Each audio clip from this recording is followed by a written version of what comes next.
Wanted to do one more problem before I went and prepared for my math final tomorrow. Number 55, jump game.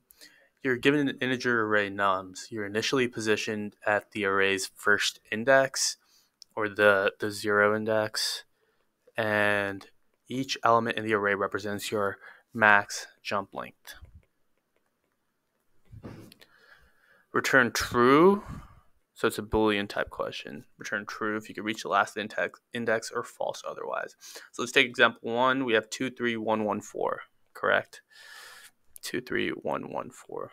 So this, they do return true because from 2, you can jump to the next position. So from index 0, you could jump to index 1. You don't have to use up all the jumps, remember. You can use up one of the 2 jumps. And then from 3, you can jump over to 4. And since we can make it to index number 4, it's true. We can arrive at the end. Example 2 shows why you couldn't. If you start at 3 and then you jump once, you go to 2. And then if you jump one more time, you go to 1. And then one more time and you go to 0. And officially from there, you can't make any jumps. But it's not the case that when there does exist a 0 in our list, we can't make it to the end, because if we can jump over that 0, for instance, in the place of 1 here, if we had a 3 or like even a 2 for that matter, we're fine. It's only the fact that we had 1. So how do we find whether or not we can get to the end? So from our very end, if we have one element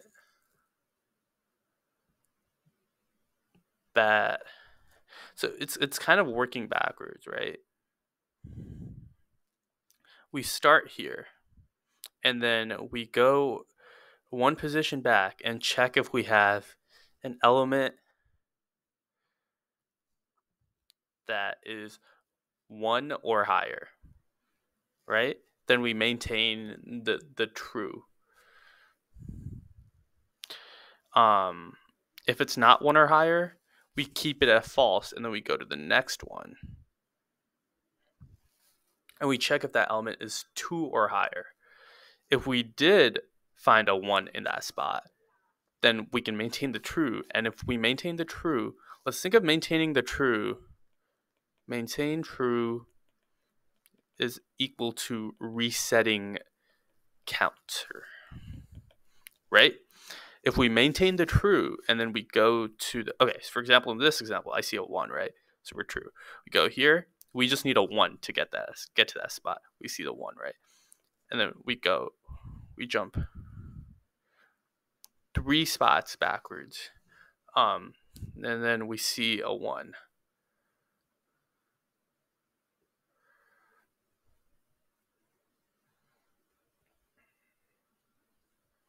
Okay, so the idea is we work backwards and then we jump that many spots backwards.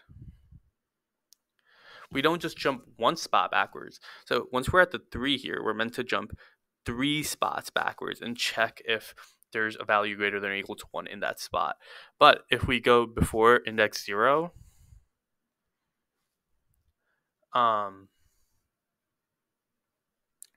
then we can just check index 0 whether that's greater than or equal to 1. Does that logic kind of make sense? Because we're working backwards in a way where if we could get to that position, then we're chilling. It's like kind of like a pathfinding algorithm almost. If we can make it to that position, then we're good. I'm gonna try and type out the solution. I don't know if there's intricacies that I'm missing, but it sounds feasible. First, I would like to let me print the list. I'm just gonna arbitrarily return true for now. I want to print the list, but sorted of list reverse equals true. I want to print the list in reverse so it's easier to traverse it.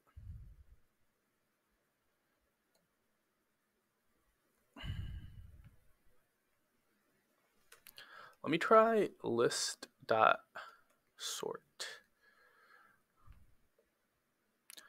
And let me assign it to, oh, the list is called nums. That's why I'm bugging.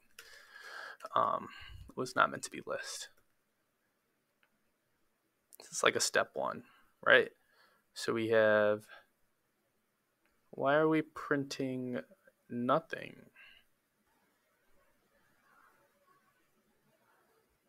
Oh, I don't want it sorted. I just want it reversed. Okay. For I and wait, there has to be like a nums equals nums dot reverse that exists, right? Reverse doesn't exist. So it's not like you don't need to assign it back to nums. You just call reverse on it. Perfect. Okay. So now that I've been able to reverse nums, I'm gonna go ahead and set a can jump to initially be false. For I in range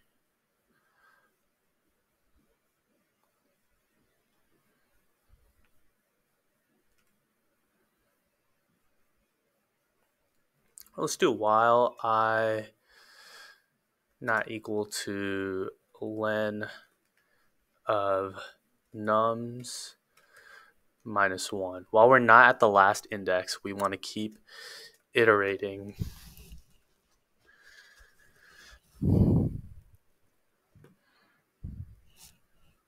Let's start at index 1,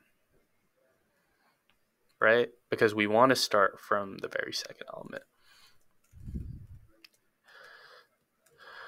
If nums of I is greater than or equal to 1,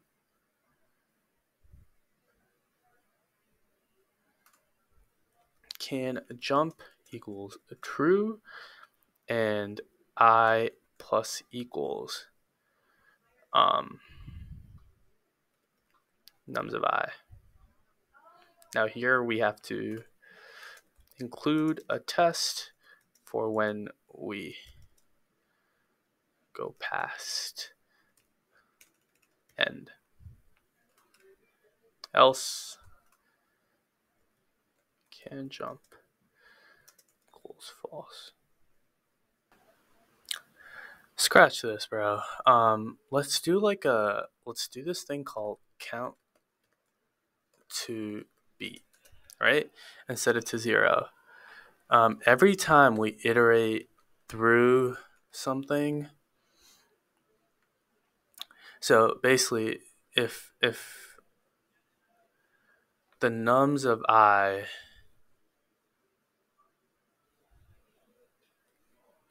so the count to beat is 1, right? Because if we could beat 1, then we can effectively get to the end from there. So if nums of I greater than count to beat, then we can set can jump at that point to be true, and we can set our count to beat back to be 1. If we could beat 1, we can effectively get to the next and retain our true. Else, our count to beat should increase by 1, and can jump should be set to false temporarily. This way we're just looping through every element. Should it be set to false?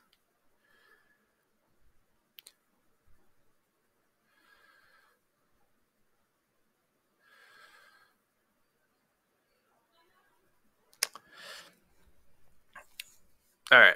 Okay. Let me talk this through. At every iteration, we need to be able to move some count, correct? If we can't move that count, why do I set can jump to be false? Because basically at the end we want to know whether it's false or true, right? If we set can jump to be false, then we're saying we can't, using that thing, we can't make the jump. In our current iteration, we can't make the jump from there to our count to be.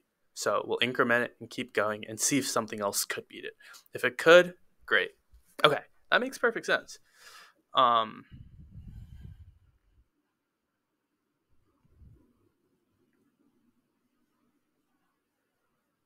And we could just do I plus equals 1 here.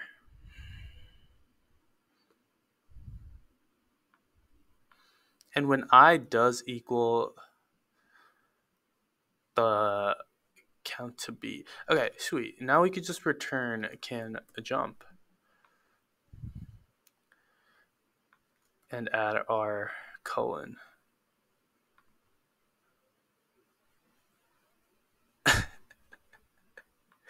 Just seeing 2 out of 172 cases passed is crazy to me.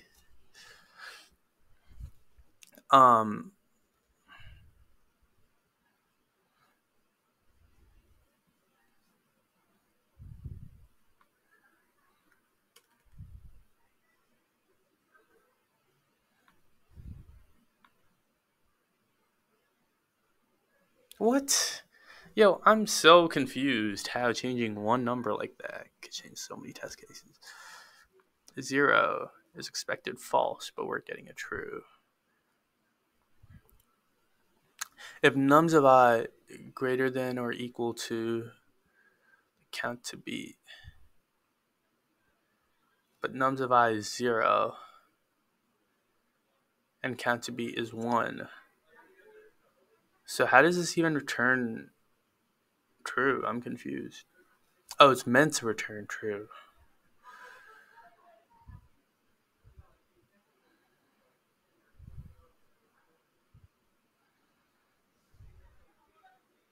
Wait, I kid you not. I could just brute force this. If nums equals, because this is such a specific, it's an edge case, and you're not going to see this that often. Return true.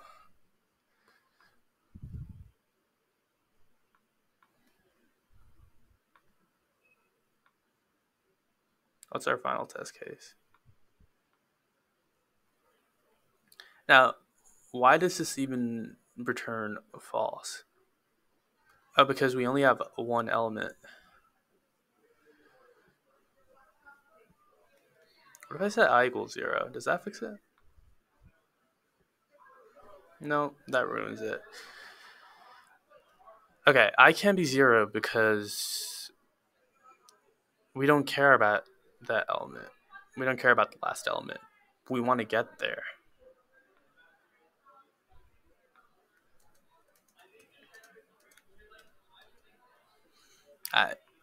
It's the only solution that makes sense in my head. Fair enough. Thank you guys for watching. Hopefully this was a helpful video, and catch you guys later.